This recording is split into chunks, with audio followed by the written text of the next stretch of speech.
Assalamualaikum warahmatullahi wabarakatuh. Perkenalkan, saya Dede Yuliani, mahasiswi Universitas Perjuangan Tasikmalaya, Fakultas Ilmu Kesehatan, Prodi Farmasi. Di sini saya akan sedikit menjelaskan tentang penelitian praktikum kimia analisis kualitatif. Analisis kualitatif kation dan anion. Yang pertama yaitu ada penentuan konsentrasi amonium dalam air sungai pelayaran Ngelong. Abstrak. Amonium atau yang disebut dengan NH4+ merupakan bentuk senyawa amoniak atau NH3 di dalam air pada pH rendah. Amonium dapat menyebabkan keracunan bagi kehidupan perairan. Tujuan penelitian ini adalah menentukan konsentrasi amonium dalam air sungai Ngelom yang mengaliri desa Ngelom, Kecamatan Taman, Kabupaten Sidoarjo. Pengukuran konsentrasi amonium dalam sampel air sungai dilakukan menggunakan metode spektrofotometri UV vis dengan reaksi Nessler yang didasarkan pada reaksi Nessler dengan amonium dalam larutan basa yang akan membentuk dispersi koloid yang berwarna kuning coklat. Pendahuluan. Air merupakan salah satu kebutuhan manusia dan makhluk hidup yang lainnya yang sangat penting. Mengingat begitu besarnya fungsi air di dalam kehidupan manusia, maka air harus selalu terjamin kualitasnya dari beberapa parameter biologi, fisika, dan kimiawi. Salah satu parameter kimia yang harus dijaga kualitasnya dalam perairan adalah amonium. Amonium atau NH4+ adalah bentuk senyawa amoniak atau NH3 di dalam air pada kondisi pH yang rendah. Secara umum, amonium yang berada di dalam lingkungan perairan merupakan hasil penyaluran air kencing dan tinja. Selain itu juga berasal dari zat-zat organik dari air alam atau limbah industri atau domestik yang diuraikan oleh agen pengurai. Kadar amonium ditentukan oleh beberapa hal, diantaranya sumber asal amonium itu sendiri, ada tidaknya tumbuhan air yang berperan sebagai absorben amonium, kadar oksigen, dan suhu di perairan. Bahan dan metode pada penelitian ini yaitu bahan-bahan yang digunakan, sampel air sungai, larutan Nessler, kalium tetraiodomerkurat, larutan garam signet, larutan standar NH4Cl, dan Aquades. Alat yang digunakan spektrofotometer UV vis, labu ukur 100 ml, pipet volume, pipet ukur, mikropipet, dan kupet.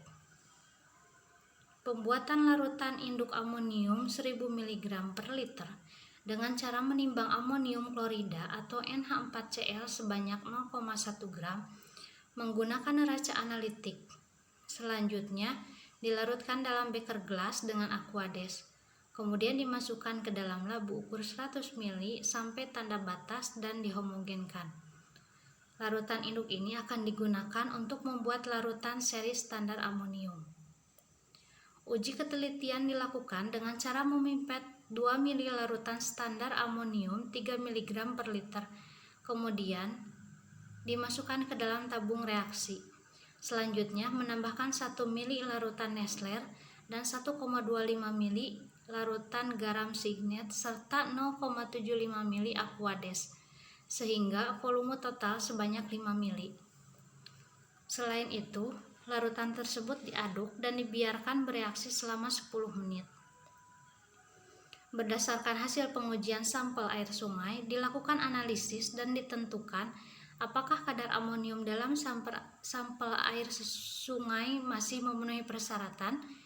Batas maksimum kadar amonium dalam sampel air yang diperbolehkan berdasarkan Peraturan Republik Indonesia Nomor 82 Tahun 2001 tentang pengolahan kualitas air dan pengendalian pencemaran air sebesar 0,5 mg per liter. Hasil dan pembahasan. Dalam penelitian ini, metode yang digunakan adalah metode spektrofotometri UV vis. Prinsip dari metode Nessler didasarkan pada reaksi Nessler. Bila bereaksi dengan amonia dalam larutan basah akan membentuk dispersi koloid yang berwarna kuning coklat. Intensitasnya dari warna yang terjadi dari perbandingan lurus dengan konsentrasi amonium yang ada pada sampel. Reaksi amonium dengan reagen Nessler ada pada gambar 1. Reaksi menghasilkan larutan warna kuning coklat yang mengikuti hukum Lambert-Beer. Intensitas warna yang ada dalam sampel yang kemudian ditentukan secara spektrofotometri. Dalam penelitian ini dapat dilihat bahwa hubungan antara konsentrasi amonium dan absorbansi yang dihasilkan adalah linear, di mana semakin besar konsentrasi amonium, semakin besar pula nilai absorbansi yang dihasilkan. Hasil reaksi yang terjadi yaitu reaksi amonium dengan reaksi Nessler 2K2HGl4 ditambah NH3 ditambah 3KOH membentuk endapan warna kuning coklat yaitu O ditambah 7Kl tambah 2H2O. Jadi kesimpulannya dalam penelitian ini yaitu penentuan konsentrasi amonium dalam sampel air sungai ditentukan secara teknik spektrofotometer UV-Vis menggunakan metode Nessler. Konsentrasi amonium ditentukan pada rentang konsentrasi linear 1-5 mg per liter. Reaksi amonium dengan reagen Nessler menghasilkan larutan warna kuning coklat. Dan ini jurnal yang saya ambil untuk bahan penelitian.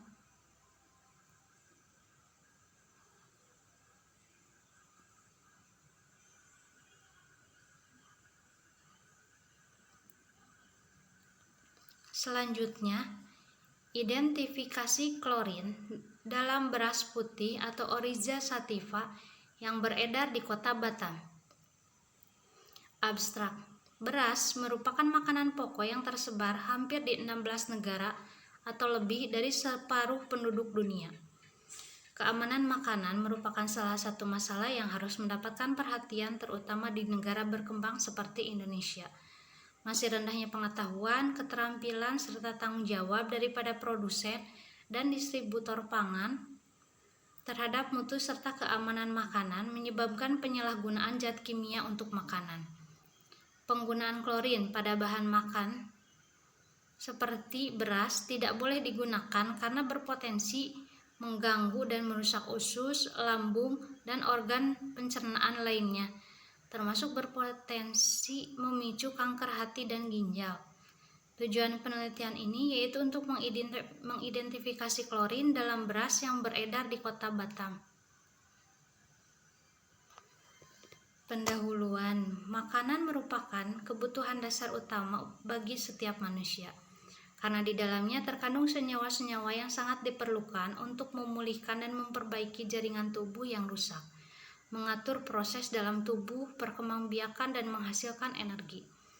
Kebutuhan manusia akan makanan diperoleh dari berbagai sumber nabati maupun hewan. Pada dasarnya, makanan merupakan campuran senyawa kimia yang dapat dikelompokkan ke dalam karbohidrat, lemak, protein, vitamin, mineral, dan air. Di zaman sekarang, segala macam makanan di Indonesia itu tidak murni dan banyak mengandung zat kimia tambahan yang berbahaya. Pemakaian zat kimia pada makanan adalah klorin. Zat klorin sekarang tidak hanya digunakan untuk pemutih pakaian saja, tetapi sering digunakan produsen untuk zat kimia tambahan pada beras sebagai bahan pemutih atau yang membuat beras menjadi mengkilat. Bahan dan metode pada penelitian ini yaitu bahan yang digunakan sampel beras, larutan kalium iodida 10%, larutan amilum 1%, dan kaporit. Tahapan penelitian yaitu uji kualitatif. Uji kualitatif terhadap keberadaan klorin menggunakan 3 uji, yaitu uji reaksi warna, uji nyala api, dan uji pengendapan. Yang pertama yaitu uji reaksi warna. Setiap sampel diambil sebanyak 10 gram, kemudian dimasukkan ke dalam Erlenmeyer, lalu ditambahkan aqua bides sebanyak 50 ml, lalu dikocok. Kemudian disaring dengan menggunakan kertas saring. Filtrat diambil 10 ml. Filtrat 10 ml ditambahkan dengan kalium iodida 10% dan amilum 1%. Diamati perubahan reaksi yang terjadi. Jika larutan berubah warna biru, itu menandakan beras tersebut mengandung klorin. Yang kedua yaitu uji nyala api. Pada uji nyala api digunakan kawat ose yang telah dibersihkan, kemudian dicelupkan ke dalam HCl pekat, lalu dibakar hingga bersih. Sampel yang akan diuji nyalanya ditempelkan pada ose dan dibakar di atas spiritus. Kemudian diamati perubahan reaksi yang terjadi. Jika nyala api akan berubah menjadi hijau, maka sampel tersebut menandakan mengandung klorin. Yang ketiga yaitu uji nyala pengendapan. Setiap sampel ditimbang 10 gram. Kemudian dimasukkan ke dalam Erlenmeyer, lalu ditambahkan aqua bides 50 ml. Setelah ditutup dengan aluminium foil, lalu dikocok. Air beras tersebut disaring dengan menggunakan kertas saring. Diambil filtratnya sebanyak 3 ml dan dimasukkan ke dalam tabung reaksi.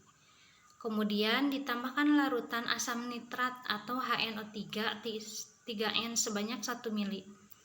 Lalu panaskan sampai mendidih selama 2-3 menit. Ketika masih panas, ditambahkan 5 tetes larutan perak nitrat atau AgNO3 5%, lalu diamati perubahan yang terjadi.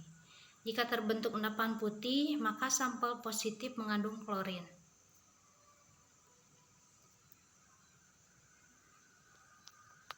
Hasil dan pembahasan. Penggunaan klorin pada beras bertujuan untuk menjadikan beras yang memiliki kualitas rendah menjadi kualitas super. Pengambilan sampel beras dilakukan dengan beberapa pedagang beras di Pasar Jodoh, Kota Batam. Lalu sampel diberi label AT. Dilakukan uji kualitatif untuk mengetahui ada atau tidaknya kandungan klorin pada beras putih tersebut. Yang pertama yaitu uji metode reaksi warna.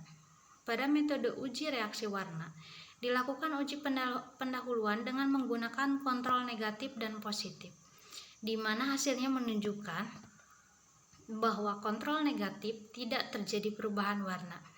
Sedangkan pada kontrol positif, beras yang diberi klorin menunjukkan adanya perubahan warna menjadi warna biru.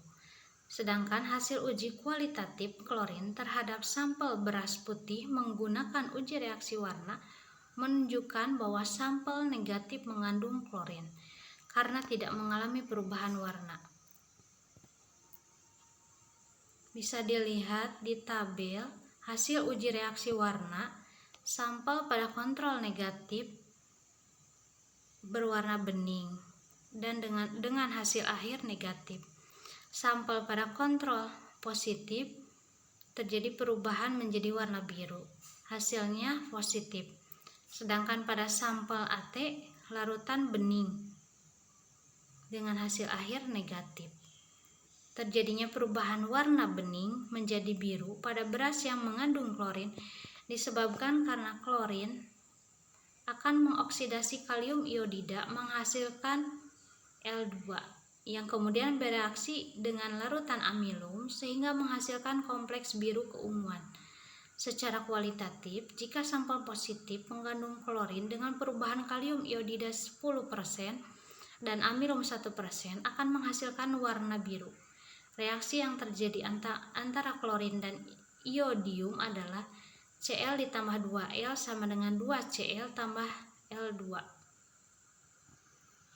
Yang kedua yaitu uji metode nyala api. Pada uji kualitatif ini, peneliti menggunakan metode uji nyala yang dilakukan untuk melihat warna nyala spesifik yang dihasilkan. Maka dapat diketahui senyawa yang terkandung di dalamnya. Berdasarkan dari pengertiannya, klorin merupakan gas yang berwarna kuning kehijauan dengan bau yang sangat menyengat. Maka ketika dibakar di atas nyala api, klorin akan berubah menjadi gas dengan warna kuning kehijauan. Hal ini sesuai dengan teori pengujian nyala api oleh Auterhoff. Ketika sampel beras yang diuji positif mengandung klorin, maka nyala api akan berwarna hijau. Seperti pada tabel 2, hasil uji nyala api.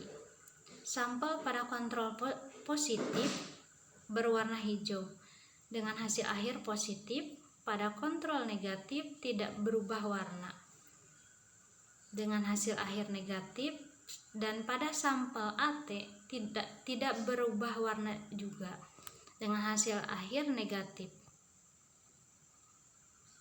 Yang ketiga yaitu uji pengendapan. Uji pengendapan merupakan uji yang melibatkan pembentukan endapan dari garam-garam yang tidak mudah larut, di mana pada saat sampel yang diuji ditambah dengan pereaksi akan membentuk endapan putih seperti kontrol positif. Hal ini sesuai dengan penelitian, sedangkan pada kontrol negatif tidak adanya endapan putih, sehingga dapat disimpulkan bahwa sampel beras yang diambil di Kota Batam tidak mengandung klorin. Seperti pada tabel 3, hasil uji pengendapan, pada kontrol negatif tidak terjadi endapan dengan hasil negatif. Pada kontrol positif terjadi endapan putih dengan hasil positif. Sedangkan pada sampel AT tidak terjadi endapan dengan hasil akhir negatif.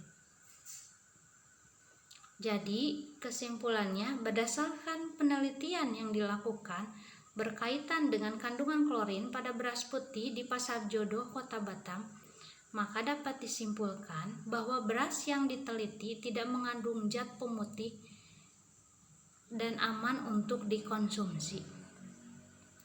Secara fisik, beras yang diduga mengandung klorin saat dilakukan uji kualitatif mendapatkan hasil negatif.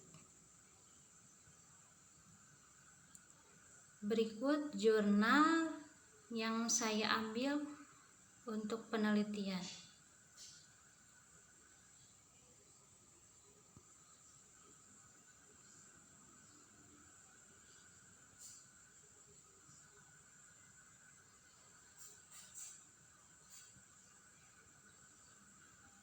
Demikian penjelasan yang dapat saya berikan. Mohon maaf apabila ada kesalahan dalam penyampaian maupun dalam penulisan. Wassalamualaikum warahmatullahi wabarakatuh.